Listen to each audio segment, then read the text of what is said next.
Joining us now to talk more about what we can expect come Election Day is former deputy campaign manager for the Trump campaign, Rick Gates. So, Rick, when we look at exactly what is going on going into the big day tomorrow, are you feeling more optimistic, perhaps a little bit more believing that President Trump will come out on top than many people did back in 2016?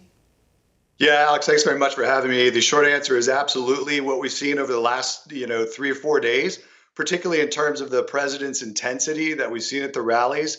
That is very, very good sign for voter turnout tomorrow. And I think the president is going to do very well tomorrow. We got to get those votes out. But I think he is, in 2016, 2 days before the election, we saw the numbers and we knew that at that point we were going to win. Obviously, there's a lot that you just discussed with respect to modeling on these different polls. But we felt from an internal perspective, we had a great shot at winning. We were going to win. And sure enough, 2 days later in 2016, we did win. I see a lot of that same application today. And I think that if the intensity holds tomorrow, those voters are going to get out. Donald Trump's going to win.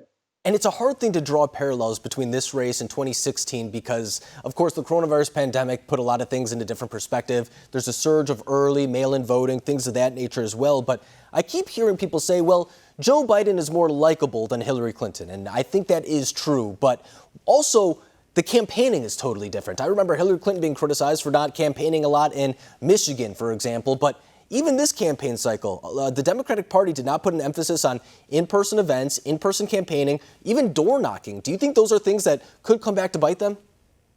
Absolutely. What we saw in 2016 is very much what we're seeing here with respect to the Democrats.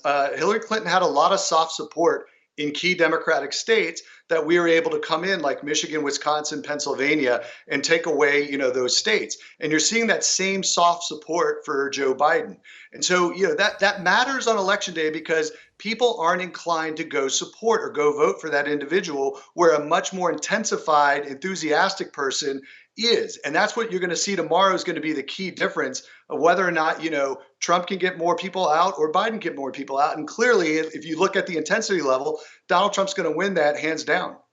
And I keep hearing people say, well, perhaps the DNC has learned from their mistakes in 2016. But I think it's also worth saying that the RNC is 4 years deeper into this as well. And now the president, for example, has a record to run on as compared to promises. They have that infrastructure that they have back in 2016 as well. Whereas back in 2016, they were kind of starting it up new with a candidate that they didn't necessarily think that they were going to get until he ended up running away with the primary. So has the Republican Party also made strides since then?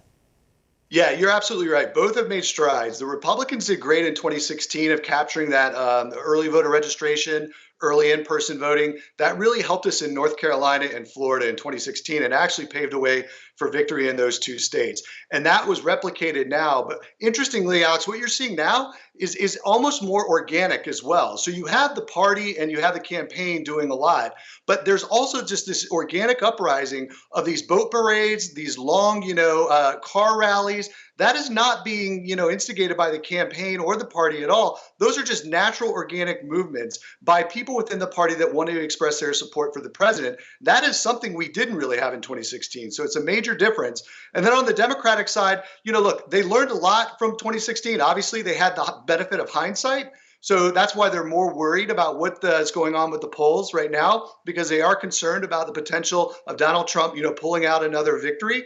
And I think what they probably didn't do as well is this digital game. We really put an emphasis on the digital game in 2016. I thought the Democrats were going to be much more ready for it.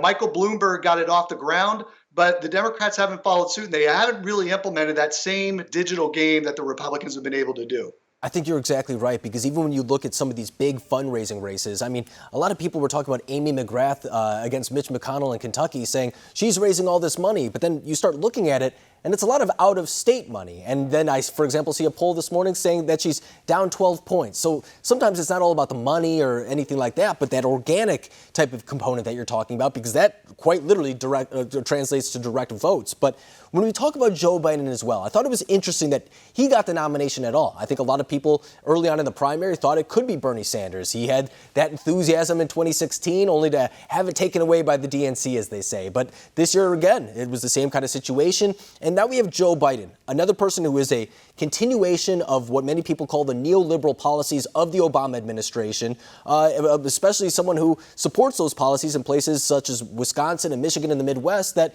know exactly what happened with NAFTA, things of that nature. Is Joe Biden, even though they made the proper changes, a similar candidate as Hillary Clinton? So there are a lot of respects in terms of policy that they're very similar. I think that if you look at it on its face, they're